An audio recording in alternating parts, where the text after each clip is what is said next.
Ya, halo, nama saya Nugi dari Bekasi tinggalnya. Rugi, terima kasih untuk waktunya. Kita boleh sedikit flashback. Mas Rugi, kapan pertama kali suka MotoGP atau nonton MotoGP atau waktu itu mungkin masih ingat gara-gara siapa? Gara-gara pembalap atau gara-gara lingkungan atau gimana? Pertama kali nonton MotoGP itu dulu namanya belum MotoGP, Mas, masih GP 500 ya.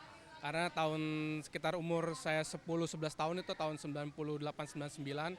Waktu itu Mick Duhan masih ada, Alex Crivell masih zaman-zamannya dua tak MotoGP-nya. Siapa yang mempengaruhi jadi suka GP 500? Sebenarnya pada dasarnya sih saya suka sepeda motor, suka mobil, suka balapan.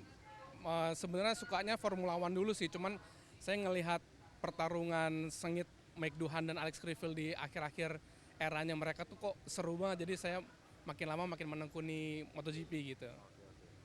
Nah, ini kita ngomongin ke tahun-tahun ini ya. Iya, Kita tahu Marc Marquez nggak balapan di dua race terakhir. Terus habis itu realitanya Ducati nggak dapat poin sama sekali. iya. Jadi yang pertama itu Marc Marquez crash, terus habis itu Pecco juga ikutan crash. Di Australia Marc Marquez nggak balapan, diganti Michael Viro. Pecco tiba-tiba ya jadi lambat banget dan ada di belakang gitu.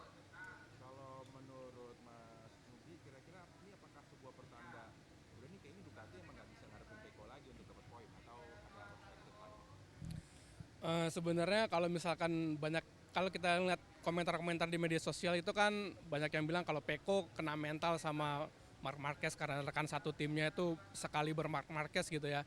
Cuman menurut saya sih mungkin ada benarnya tapi sedikit, tapi lebih banyaknya karena perubahan yang ada di GP25 itu sendiri jadi mungkin faktor teknisnya Ducati GP25 itu tidak cocok sama Peko seperti GP24. Sedangkan kita tahu sendiri Marc Marquez yang super adaptif gitu ya. Jadi dia bisa mengcover kekurangan motor itu sendiri. Jadi Peko kelihatannya timpang banget itu sama Marc Marquez. Cuman kalau misalkan dibilang Ducati udah habis, menurut saya sih belum sih ya. Tapi Ducati masih bisa ngarepin Pecco nggak sih untuk dia bisa dapat poin lagi? Saya rasa bisa sih untuk mengharapkan Peko. Jadi oke, kalau mamanya bisa, jadi sebenarnya yang terjadi dengan Pecco itu belakangan nih apa sih, lebih ke orangnya apa lebih ke motornya belakangan ya, terutama belakangan ini kan dia dia di Jepang kenceng banget, tapi Iya. tiba-tiba di Indonesia kayak gitu, atau sebelum-sebelumnya juga dia tiba-tiba nggak pede banget, atau di Australia kemarin kita lihat lihat motornya goyang banget. Nah itu sebenarnya lebih ke orangnya atau motornya, apa yang terjadi dengan Pecco sekarang? Ya, kalau misalkan melihat Peko performanya sebagus itu di MotoGP Jepang, di Motegi, saya merasa kalau ini ada dua faktor, baik dari motornya sendiri yang kurang cocok sama Peko dan dari Pekonya sendiri yang dia kalau ngerasa nggak bisa perform sama motornya nih dia kayak ya udahlah gitu aja begitu. Jadi kalau mamanya ada dua, tapi yang terbesar orangnya atau motornya? Kalau menurut saya sih orangnya sih. Oke, Iya. boleh Mas jawaban. Terbesar orang, kalau menurut saya terbesar orangnya. Hmm.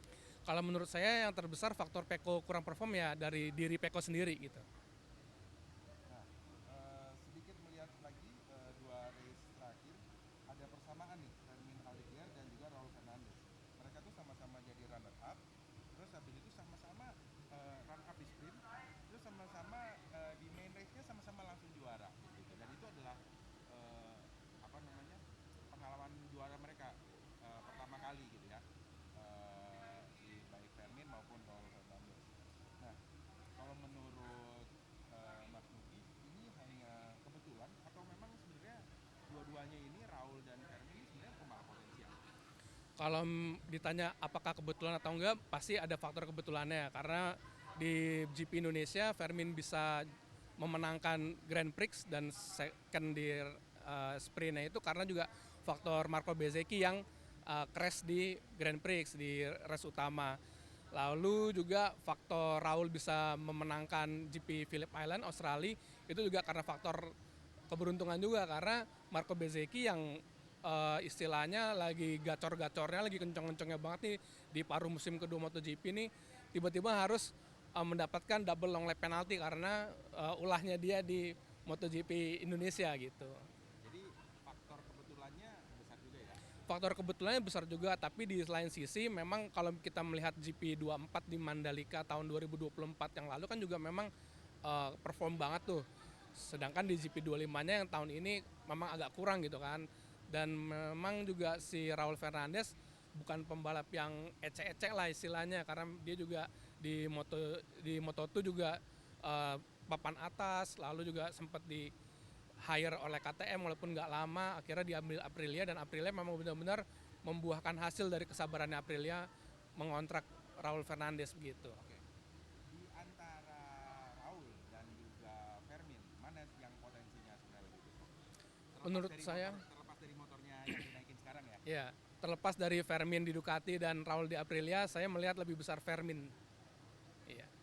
Jadi nggak salah ya, meskipun dia nggak sampai juara dunia, tiba-tiba Ducati itu ngasih kontrak jangka panjang gitu buat Fermin, karena emang potensial gitu. Iya, Fermin potensial.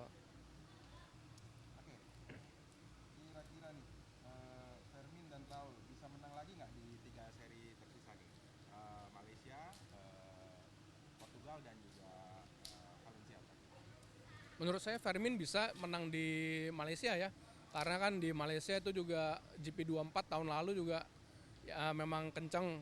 Lalu Fermin juga di Moto2 juga memang berhasil menang beberapa kali di Sepang gitu ya. Tapi Raul juga punya potensi sih Aprilianya gitu. Karena Aprilia tinggal contek punyanya Bezeki, jadi dia kenceng juga gitu ya. Iya, betul. Nah, kalau di GP Malaysia, terlepas dari Raul dan Fermin ya, terlepas dari pembalap ini, secara umum GP Malaysia 2025 main race di Sunday race, siapa yang kira-kira akan dominan dan keluar jadi pemenang? Saya menjagokan Marco Bezzecchi mas untuk di Sepang. Karena model layoutnya Sepang itu saya merasa cocok ya dengan Aprilia. Lalu juga Marco Bezzecchi di paruh kedua ini punya motivasi yang besar selain untuk merebut posisi runner up-nya Alex Marquez gitu.